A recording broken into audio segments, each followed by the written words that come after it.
Everyone, now आज हम start करेंगे चैप्टर 4 क्लास 10 का, जो कि क्वाड्रेटिक इक्वेशंस है। तो हम पहले चैप्टर के नाम से ही देखेंगे कि क्वाड्रेटिक इक्वेशंस क्या होती है। हमने सेकंड चैप्टर में पढ़ा था पॉलिनोमियल्स, उसके अंदर हमने क्वाड्रेटिक पॉलिनोमियल पढ़ा था, ठीक है। तो अब हम देखते हैं क्वाड्रेटिक इक्वेशन क्या होती है। So we start. It's a polynomial equation in a single variable with degree 2। अब एक एग्जांपल लेते हैं। इसने बोला है कि जो पॉलिनोमियल है उसमें एक सिंगल वेरिएबल होता है, लेकिन उस वेरिएबल की हाईएस्ट डिग्री या हाईएस्ट पावर कितनी होती है? 2 होती है। तो हम एग्जांपल लेके समझते हैं। जैसे कि एक्स स्क्वायर हो गया, ठीक है। एक्स स्क्वायर एक सिंगल वेरिएबल है, उसकी पावर कितनी है? 2 है। Now second example, x square plus 1, ये हो गया क्वाड्रेटिक इक्वेशन का सेकेंड एग्जांपल। अब देखते हैं अलजेब्रिक एक्सप्रेशन है जिसकी डिग्री 2 है। एक्सप्रेशन और इक्वेशन में डिफरेंस क्या होता है, फर्स्टली हम ये चेक करते हैं। तो एक्सप्रेशन वो होती है जो कि इक्वल्स टू 0 नहीं पुट की जाती है, और इक्वेशन वो होती है जो कि इक्वल्स पुट की जाती है 0 के। एक एग्जांपल देखते हैं एक्सप्रेशन का, 2x square plus 3x plus 1। It's a quadratic expression, ठीक है। क्वाड्रेटिक क्यों है? क्योंकि इसमें फर्स्ट जो हमारी कंडीशन थी कि क्वाड्रेटिक के लिए कि एक वेरिएबल होना चाहिए। सेकंड कंडीशन क्या है कि जो इसकी डिग्री है वो 2 होनी चाहिए, हाईएस्ट पावर या डिग्री 2 होनी चाहिए। तो ये हमारी क्या हो गई?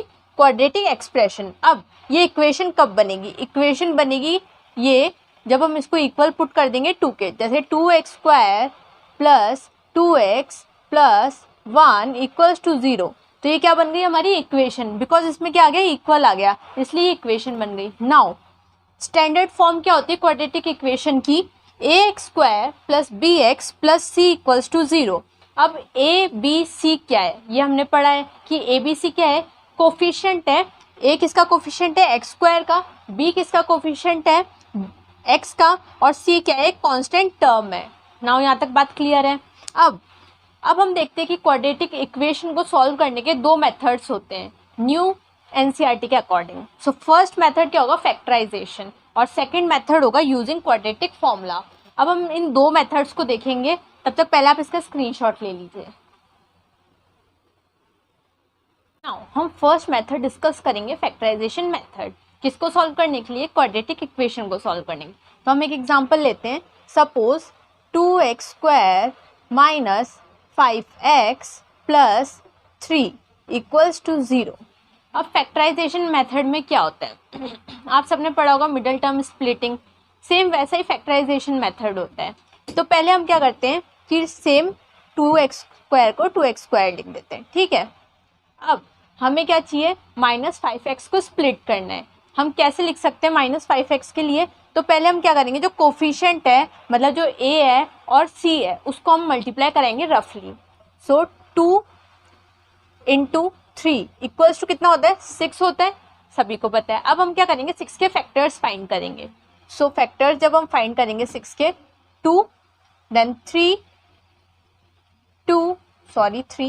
1। अब इसके फैक्टर्स क्या क्या निकले? 2 इंटू 3 इंटू 1। अब हम देखेंगे कि किसको ऐड या सब्ट्रैक्ट करने से हमारे पास 5 आ रहा है। तो हम देखेंगे 2 प्लस 3 जब हम करते हैं, so what we get here? 5 here, ठीक है। यहाँ तक बात क्लियर है। लेकिन अब एक देखते हैं हम, यहाँ नेगेटिव साइन है, ठीक है। तो हमें उसे नेगेटिव बनाना है, तो हम क्या करेंगे? दोनों को माइनस से शो कर देंगे। Then what will come? -5 here. और जब हम इसको मल्टीप्लाई कराएंगे तो हमारे पास 6 आ जाएगा। क्यों? क्योंकि जब हम नेगेटिव और नेगेटिव को मल्टीप्लाई कराते हैं तो वो क्या बन जाता है? एक पॉजिटिव बन जाता है, ठीक है। तो हम यहाँ लिख सकते हैं -2x minus 3x plus 3 equals to 0। यहाँ तक बात क्लियर है। अब हम क्या करेंगे? फर्स्ट 2 टर्म में से एक चीज़ कॉमन लेंगे, सेकेंड 2 टर्म में से कॉमन लेंगे। तो इन दोनों में से कॉमन क्या आ रहा है? पहला तो हमारा 2 कॉमन आ रहा है, ठीक है। अब देखो यहाँ x भी कॉमन है, लेकिन यहाँ पावर कितनी है? 2 पावर है, और यहाँ पावर कितनी है? 1 पावर है। तो हम यहाँ क्या करेंगे? x कॉमन ले लेंगे। अब बचा क्या? यहाँ पे x बचा, और यहाँ पे क्या बचा? 1 बचा, क्योंकि 2x पूरा का पूरा हमने कॉमन ले लिया है। नाउ इन दोनों में से कॉमन क्या लेंगे? अब जो सेकेंड वाला बॉक्स जो हमारे पास फॉर्म्ड होता है ना, वो दोनों के सेम फॉर्म होते हैं। तो जब हम इसमें से माइनस साइन कॉमन लेंगे तो हमारा ये सेम x माइनस 1 यहाँ बचेगा, और क्या कॉमन आएगा? 3 कॉमन आएगा। तो -3 यहाँ से कॉमन। अब यहाँ क्या बचा? x बचा, और यहाँ क्या बच गया -1, क्योंकि यहाँ से माइनस साइन कॉमन लिया इसलिए माइनस आ जाएगा, इक्वल्स टू 0। नाउ सेपरेट करेंगे दोनों बॉक्स को, पहले 2x - 3 को एक बॉक्स में लिख देंगे और ये दोनों कॉमन है इसलिए x - 1 लिख देंगे, इक्वल्स टू 0 पुट हो गया। नाउ अब दोनों को अलग अलग हम 0 के इक्वल पुट करेंगे। सो फर्स्टली हमने 2x - 3 इक्वल्स टू 0 पुट किया and x - 1 equals to 0 put किया। ओके, अब सेपरेट कर देंगे हम टर्म्स को। 2x इक्वल्स टू 3, बिकॉज 3 क्यों पॉजिटिव हो गया, क्योंकि 0 के नेक्स्ट साइड गया है। देन x इक्वल्स टू 2/3, एक x की वैल्यू ये आ गई। Now x equals to 1।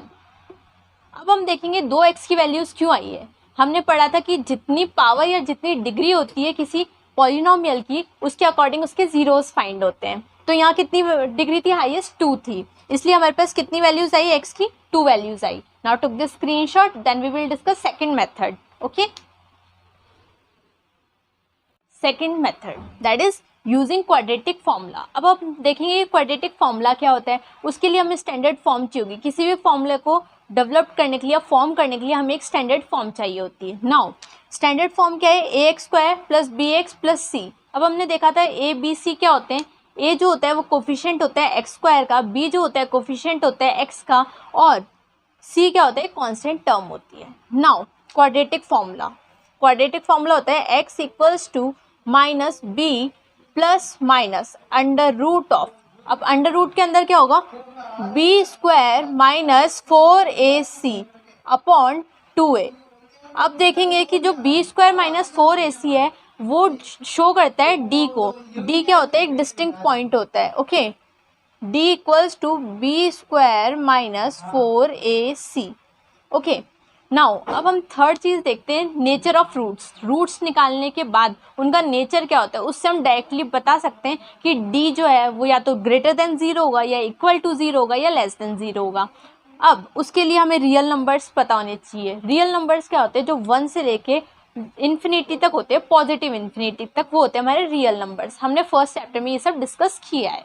Now nature of roots, जब d ग्रेटर देन 0 होगा, अब d ग्रेटर देन 0 होगा तो सारे पॉजिटिव नंबर्स होंगे, और डिस्टिंक्ट मतलब होता है अलग अलग। तो हम एक एग्जांपल लेते हैं, जैसे x इक्वल्स टू 1 आएगा एक, और एक x इक्वल्स टू 2 आएगा। 1 2 की जगह कोई भी और नंबर्स हो सकते हैं, लेकिन वो सारे क्या होंगे, 0 से बड़े होंगे और पॉजिटिव नंबर्स होंगे और रियल नंबर्स होंगे। नाउ d जब इक्वल होगा 0 के, तो हमें क्या मिलेंगे, 2 इक्वल और रियल रूट्स। जो x की वैल्यू है वो दोनों सेम होगी, ठीक है।